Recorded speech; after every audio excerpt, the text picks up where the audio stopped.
Welcome back, true believers and all you spectacular Spidey fans, as well as all of you hardcore gamers out there, to a pretty interesting video which actually relates to a different subject matter that I usually discuss on the channel, but primarily relating to where my own personal tastes lie as an entertainment connoisseur and consumer. I really wanted to go over this recent news with you guys because I do find it extremely important if you are personally someone who is either A gamer, or B, just very interested in the gaming industry as a whole. Because if you guys know me and the beginnings of my channel, this whole platform started because, as you see behind me, of the main overall announcement and just main excitement that we all felt for Insomniac's Spider-Man game, of course being Spider-Man PS4, and me as a gamer myself and a comic fan of just these properties in general from Marvel and DC with superhero video games, I was entranced by the possibility of a fully AAA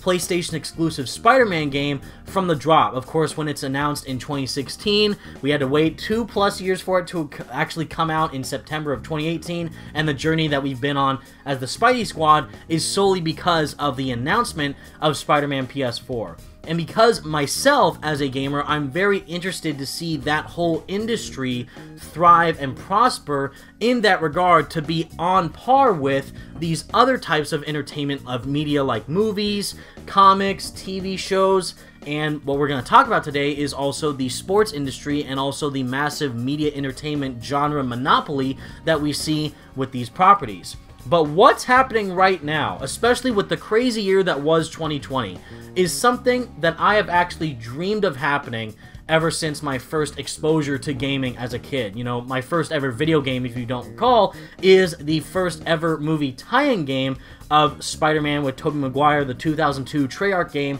That's my first ever video game of all time, and my first exposure to Spider-Man in general was the first Tobey Maguire film. However, the Insomniac version is my most definitive interpretation of the character, and even so, that's through the usage of the video game format. We get to spend more time with these characters, we get to actually play as these characters, and immerse yourselves in these incredibly expansive and engaging worlds that video games can create. Not just for Spider-Man, not just for comics and heroes in general, but overall, these characters within storytelling that you can experience. Like one of my personal favorite games that came out last year is Persona 5 Royal. A game like that, or even Spider-Man PS4, or even the Batman Arkham games, can only be experienced in the best way possible through the video game format. Again, being able to play physically through these experiences and engage within the stories as you are those characters makes it all the more worthwhile and impactful compared to another experience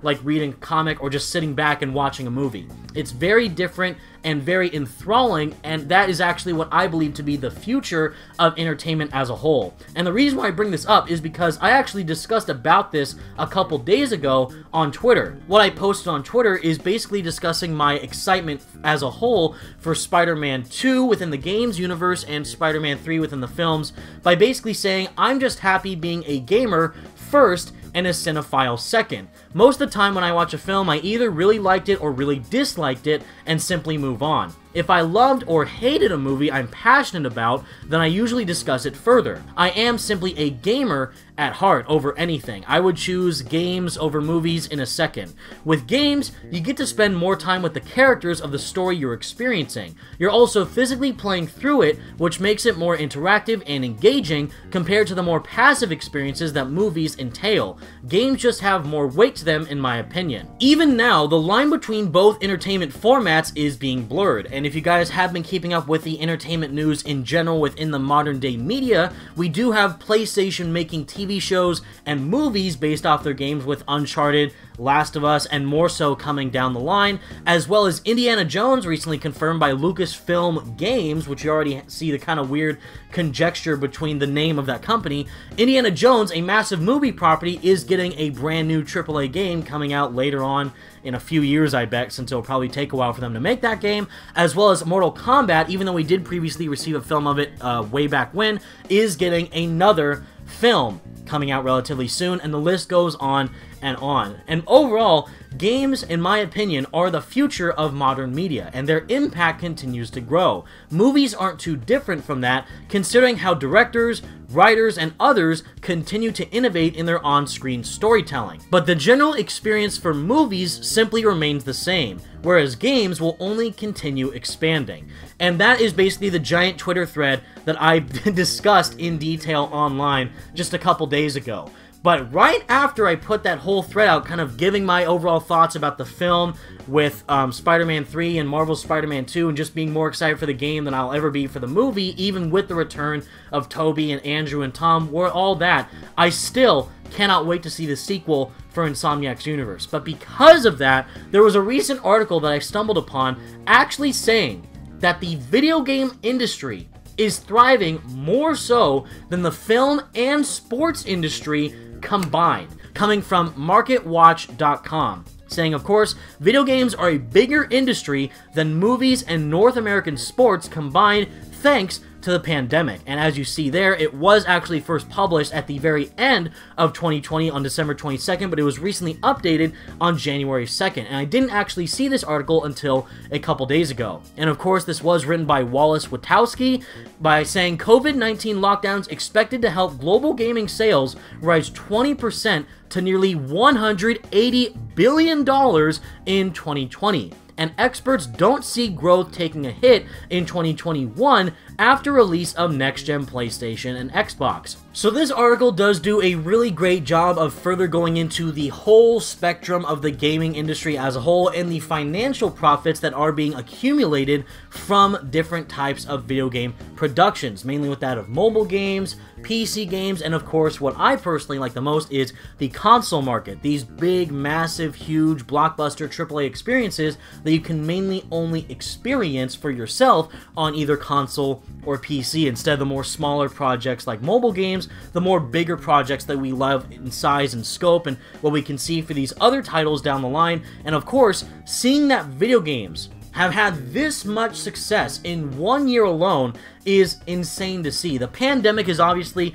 a massive reason because of that. People are inside. We also have a lot of people buying things digitally more than physically without exposure to COVID. That's why people aren't going to movie theaters anymore, and that experience is said to be dying slowly but surely. But video games, in the meantime, you can just download a brand new game and experience it for yourself and just be immersed in that world for however long or short the game may be, and just continue to play in these new and expansive worlds time and time again from all these amazing creators and developers making these projects. And that is what intrigues me the most in terms of the potential that games have in terms of any other form of media out there. And again, that's not to diss movies or comics or TV shows. I just, for me personally, find games the most appealing out of any other form of entertainment out there. But to read the article itself, it does state video games have grown to resemble competition-based interactive movies, and the COVID-19 pandemic has propelled the industry to make more money than movies and North American sports combined. Global video game revenue is expected to surge 20% to $179.7 billion in 2020, according to IDC data, making the video game industry a bigger moneymaker than the global movie and North American sports industries combined. The global film industry reaches $100 billion in revenue for the first time in 2019. According to the Motion Picture Association, while PwC estimated North American sports would bring in more than $75 billion in 2020. Both of those industries suffered from the effects of the COVID-19 pandemic in 2020. However, while the video game industry is expected to show double-digit growth this year, following high single-digit growth in the previous 2 years, experts forecast that strong growth will continue in 2021, following the recent introduction of next-generation gaming consoles from Sony, Microsoft, and so on. Game console revenue, which includes the hardware and all game software and services, is expected to rise 20% worldwide compared with 2019 to $52.5 billion, according to Ward. Looking at digital PC and Mac sales, global revenue is expected to rise 11% from a year ago to $39.5 billion. Unlike console gaming revenue, IDC's mobile and PC game sales don't take hardware sales into account. But on the flip side, the benefit from new console releases is mostly felt in the United States. For the first 11 months of 2020, total US video game spending rose 22% to $44.5 billion from a year ago. While hardware sales rose 34% to nearly $4 billion, software sales rose 21% to $38.4 billion. And accessory sales, where gaming keyboards, controllers, mice, and the like come to fruition, gained 22% to come in at a total of $2.1 billion. Those gains were more pronounced in November, when Sony's PlayStation 5 and Microsoft's new Xbox line were released along with some long-awaited game titles. November hardware sales soared 58% from a year ago to $1.4 billion, while software sales rose 32% to $5.2 billion, and accessory sales ticked up 8% to $314 million, according to NPD. And to round up these extremely important factors from the article with a final statement, in a survey released this past summer, NPD video game analyst Matt Piscatella said that 79% of respondents said they had played video games over the past 6 months, or since COVID-19 was declared a pandemic in March, with an average of 14 hours of play a week, compared with an average of 12 hours a week from a year ago. Now, I know that was a lot of different financial data points to go over within that article all at once, but long story short is that while other forms of media and entertainment aren't doing as well due to the restrictions that COVID-19 and social distancing have put on us, like that of the movie industry closing down movie theaters and the sports industry closing down, of course, massive events and sports occasions, video games are skyrocketing in popularity and financial success. But the most important factor that I found from this article is actually within the last paragraph. The main average amount of hours and playtime that people put in during 2020 was 14 hours of play per week. But it turned out that during 2019, the year before that, the average amount of time was actually 12 hours a week. So it was only a 2-hour difference, meaning that people were still thoroughly entranced and enthralled within the world of video games as a whole by playing them as long as 12 hours a week, even within normal, everyday living situations. But because people have had no choice but to stay at home and do things from the safety of their own houses,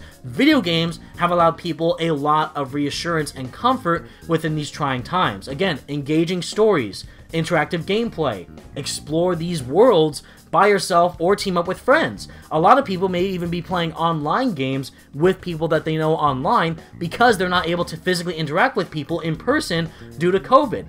But even alongside of the pandemic, if you just forget about that massive factor for 1 second, it shows clearly that even though people have been forced to stay at home because of the pandemic and the obviously struggles and trials and tribulations that it has set forth on us, even without that in mind, video games would still come up with different ways to financially profit and succeed within the general consumer market, even more so than movies and sports would in the future. That's why it's made more money combined with both of those industries together. And me as a gamer at heart, I could not be happier. And of course, this obviously relates to the future of where these games could go in the AAA realm, mainly of course with our main man, Peter Parker, with Spider-Man. Now of course, this doesn't necessarily relate to Spider-Man the slightest with this article, but what I do find interesting is that Spider-Man PS4, if we do look back at that game specifically, has sold 20 million copies worldwide,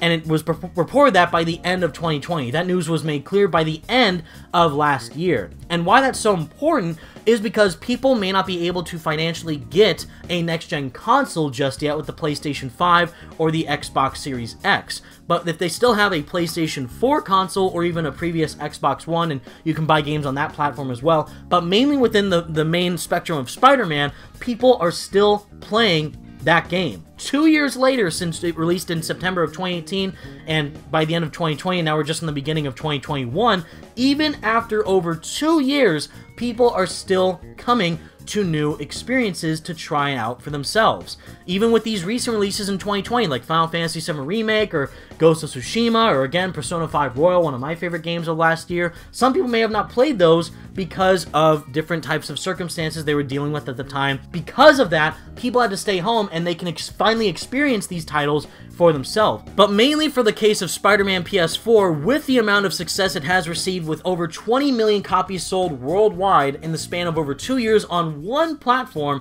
of the PlayStation 4, that officially makes it a billion-dollar video game property. Now, of course, Grand Theft Auto 5 has obviously set that benchmark forth time and time again. That's not anything new, but mainly a billion-dollar video game property that's exclusive to one platform, as well as being based off a licensed IP of Spider-Man. That has never been seen for any other superhero game out there, and even because of that, PlayStation released a video which has now recently been unlisted, so I will play it for you in case you guys missed it, but they basically went over their whole success rate that they have received for Spider-Man PS4 and the marketing campaign that they set forth for it, and its overall success rate actually topping the initial box office sales numbers of the first Spider-Man film that was set in the Marvel Cinematic Universe of Spider-Man Homecoming, because Spider-Man PS4 came out in 2018, Homecoming came out in 2017, so the initial releases of both those properties within like the first week or weekend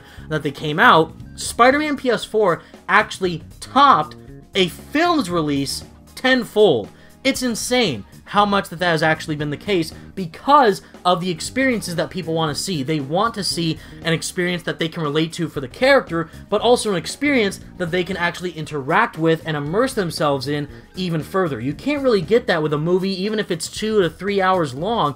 Once you watch it, that's pretty much it. You can watch it again and enjoy it just as much as you did the first time, but it will always be the same passive experience that you have when watching a film. For a game, you can experience it in several different ways. You can always interact with it in a different amount of time, drop in, drop out, maybe play for like 20 hours straight, an hour straight, who knows? It's all up to you, the player, to decide how you go about the game, whether you follow the main story, some side missions, some extra content, collectibles, not just for Spider-Man, but any of these other games as well. It's all up to you to decide to go about it in your own unique way, and that, as a consumer and a player, intrigues me the most. So I will play this video for you guys just to show you how immensely impactful Spider-Man PS4 was for the consumer market, and go about it afterwards. In an industry dominated by incredible superhero titles, Marvel's Spider-Man needed to rise above an oversaturated market in order to shatter all expectations and become PlayStation's next blockbuster IP. To do this, it needed to be greater. PlayStation's communication plan included 5 objectives that helped ensure its most successful launch to date. First, PlayStation established a new antagonist with action-packed trailers that earned rave reviews and social content fans obsessed over. Peter Parker was introduced as a more seasoned hero, with gameplay videos that spread wildly across social channels and thrilled fans with exclusive hands-on demos at key events. PlayStation proved it had a true Marvel experience, connecting Spider-Man's universes for the ultimate in-game bonus fans had to have, and dropped details through in-fiction game detail videos and viral marketing that channeled infamous in-game characters and publications. PlayStation also expanded Spider-Man's universe, convincing fans that Marvel's Spider-Man was authentic, modern lore. Reaching beyond gaming, PlayStation gave Marvel's Spider-Man a legendary presence that couldn't be ignored. Partnerships with popular influencers who raved about the game to their fans, and PR partnerships across entertainment enabled the biggest activations that fueled fan excitement right up to launch. The game even dominated headlines on the eve of its release with a full integration into the NFL season kickoff.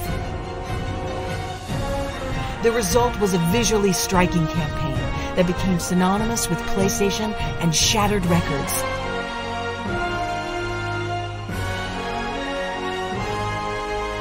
Marvel's Spider-Man made history with record-setting launch for any PlayStation exclusive, while global sales earned it the title of highest-selling first-party PlayStation game to date. It even beat out the opening weekend of Spider-Man Homecoming, cementing Marvel's Spider-Man in pop culture and proving Spider-Man was back to be greater. PlayStation. After seeing that entire video again for myself, it obviously just shows how much Spider-Man PS4 meant to people, and obviously seeing how financially profitable these games can be. Especially now with the next-gen consoles coming out with these brand new AAA experiences from PlayStation and Xbox as well. Of course, with God of War Ragnarok, Horizon Forbidden West, recently released with Miles Morales, and of course, whenever the official Spider-Man sequel comes out, video games have the potential to be the top of entertainment more so than they already are. And that gets me so pumped to see where we could see gaming, I would say like 5 to 10 years down the line. Right now, video gaming is still a pretty recent industry. I mean, we have a bunch of amazing games from the past, of yesteryear, of course, and next gen and current gen is still giving us amazing experiences. Like my personal game of the year last year is actually Persona 5 Royal, but for the nominees that were provided during like the Game Awards, I would still give it to Ghost of Tsushima. I know Last of Us 2 won that award, but Ghost of Tsushima is like one of the most beautiful experiences I've ever actually played in a video game, and I do not think I would have felt the same way if that was a film or a TV series compared to actually experiencing physically and interacting with the world myself through the usage of a video game format, and seeing how that can immerse you as the consumer, us as players even further within these characters, in these worlds, and seeing where the technology can go to utilize the most out of these experiences with these next-gen consoles and these upcoming next-gen experiences. I am beyond hyped to see where that could go next. But with all that said, everyone, that was the fun little rambling, rant, discussion, topic video I had for you today. Let me know if you enjoyed it. I know I went everywhere during this video, but there's a lot to get excited about, a lot to be hyped for, and if you're a gamer at heart like me, I'm sure you are pumped to see the industry thriving as much as it is. And as a final little note, everybody, I do want to give a shout out to one of my best buds, Spidey Skater Boy. He actually did post a brand new YouTube channel because his previous one was sadly taken down. So if you would be so kind, definitely go make sure to subscribe to him, follow him, give him all your support on Twitter, YouTube, and Discord as well. He's a wonderful person within the Spidey Squad community. He's one of our main boys who founded the Spidey Squad community, and without him, I would not be the man that I am today, because he is the best, and he definitely deserves all your support. So please go. I will leave all his links in the description. Let me know all your thoughts about this news in the comment section down below. Did you like this video? Would you like to see more videos like this in the future, going over different topics within the industry? Let me know. But until next time, everyone, thank you all so much for watching. Stay spectacular, Spidey fans, and stay awesome, gamers. Peace out.